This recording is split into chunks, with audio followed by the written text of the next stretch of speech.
someone greeted me outside and said, "Why are you here?"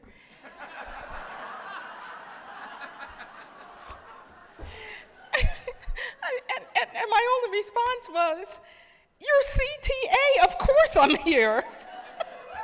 I know. Oh, wow. Eventually, you get pushed to the point where it becomes uncomfortable to stay silent, to keep swallowing acts of oppression and injury. Then you are compelled to act, to stand up when other people tell you to sit down. Just Mercy author Brian Stevenson explains what happens when people have finally had enough. When they realize that some folks don't move when you show them the light. They move when they feel the heat. Good morning, CTA. Isn't our president fabulous? She is amazing. And I know that she joins me in saying that throughout this country we marvel at how CTA can always feel this incredibly strong and powerful team. Eric and Teresa and David, joined by Joe, continue the tradition of CTA having impact far beyond the borders of your incredible state. And where are my NEA directors? Where are you? There he is. There he is. And CTA board members, where are you? Yeah. Please give it up for Team CTA. Give it up.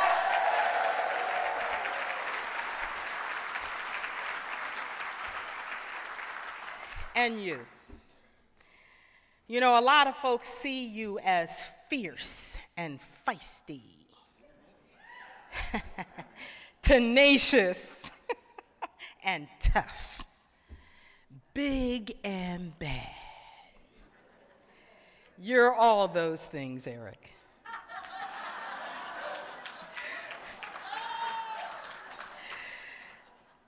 But for me,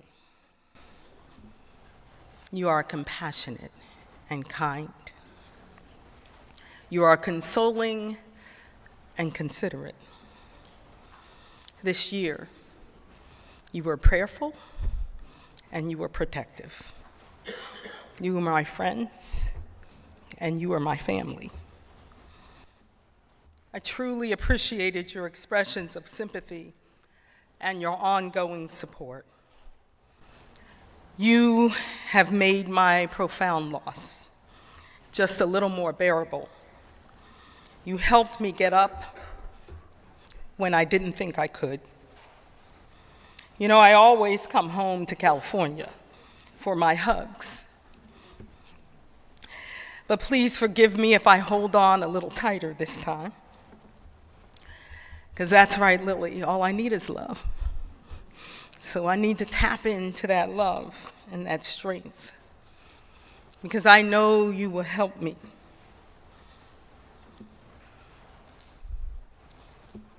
Place purpose over pain and heal. Thank you, CTA. I love you too.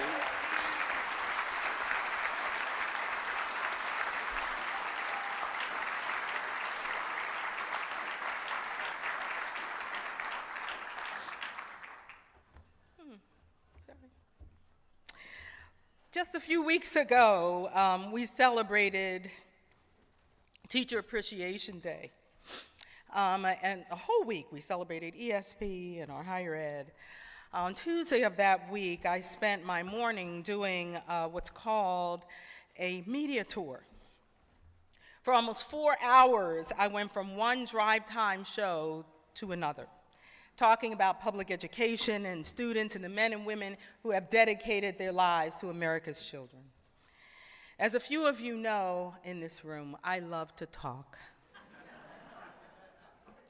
So listening to the sound of my own voice for hour after hour after hour, well, that's really, really good stuff, right, Lily? But I must tell you, when I was done, I was even more determined than ever to figure out how we capitalize on this moment to actually make a lasting impact. Most of the radio show hosts were curious about Education Spring. All were supportive except this one person. And you'll be proud to know, as your vice president of the largest labor union in this country, I remembered my inside words and my outside words. But they all asked questions about whether the educators who were taking to the streets would actually make a difference. You know, I've been pondering that question myself over these last few months. As we watch our colleagues rally and our students march, I too wondered, would this be a moment and not a movement? I thought back to the height of the Occupy Wall Street. Activists camped out for weeks on end, trying their best to keep this country focused on the massive and growing income inequality that has been fueled by years of sheer greed of the powerful and the wealthy. It was encouraging to see people's determination to shed light on shameful practices, structural racism, persistent inequities that have plagued the most vulnerable in our society. As brave and determined as they were, they didn't have an organization to organize that organic anger and activism and drive it toward real and sustained change. But we do. We do. In a recent New York Times article, the reporter concluded, strong unions provide a kind of social glue, making members feel invested in a larger mission and promoting a sense of solidarity. There is no substitute for a strong union in the long-term struggle against powerful antagonists. CTA, that's what we are uniquely designed to do. It is we, us. It's why we exist, to advocate for education professionals and to unite not just our members, but this entire nation to fulfill the promise of public education. It must be us. Whether we're walking out or walking in, whether we're marching to the Capitol or to the polls, we know that real change only comes when you change the equation of power. And that's exactly what our education justice patriots are doing. They're shifting the balance of power toward what will always ultimately win: organized people. That's us. That's us. Our valiant Red for Ed activists know they are in the fight of their lives to ensure their students have an education that inspires their imagination and prepares them to live into their brilliance. That's why educators all over this country are standing up and saying enough. They are realizing that elections matter. It's where we demonstrate our power to change what we know is unacceptable. By electing people who understand they better invest in public education or step aside.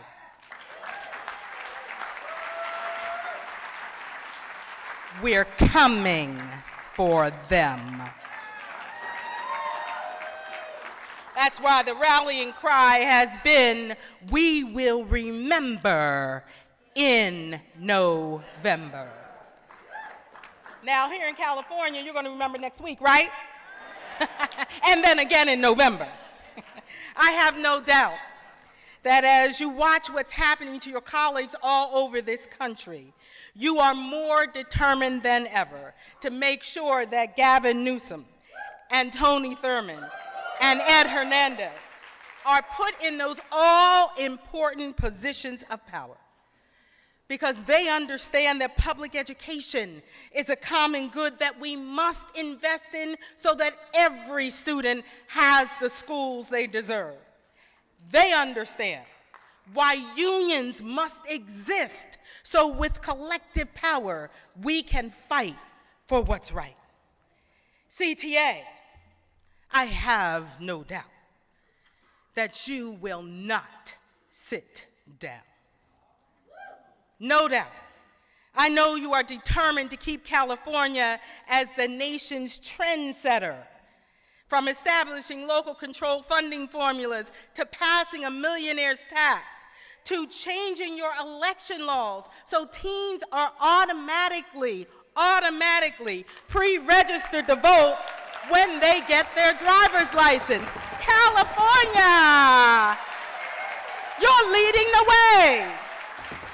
And you're not giving that up, are you? I didn't think so. So as we face in Janus, just yet another chapter in the long-term playbook of millionaires without morals, with their well-funded efforts to diminish our voice and continue their march toward unfettered power and income inequality, CTA, I know you won't be shy about your fierceness. I know you won't be afraid to own your power.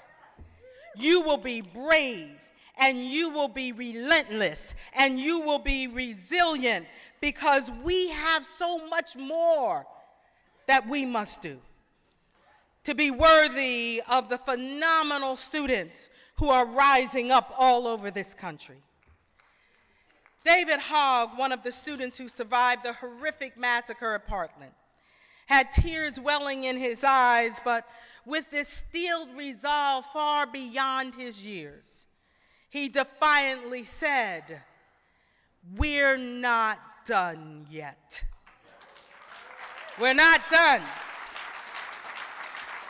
You'll know when we're done."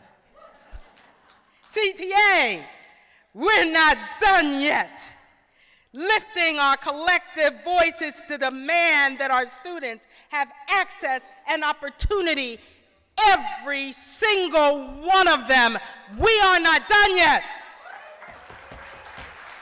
We're not done yet demanding decent wages and benefits and pensions that will allow educators to retire with dignity. We're not done yet, CTA.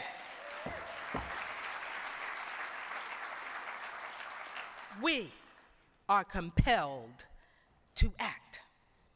So we will not sit down. We will not be silent. We will march and we will rally and we will vote until we shift that equity paradigm so students get what they need when they need it. We are not done yet. We know that the moral arc of the universe doesn't bend towards justice on its own. We have to bend that arc.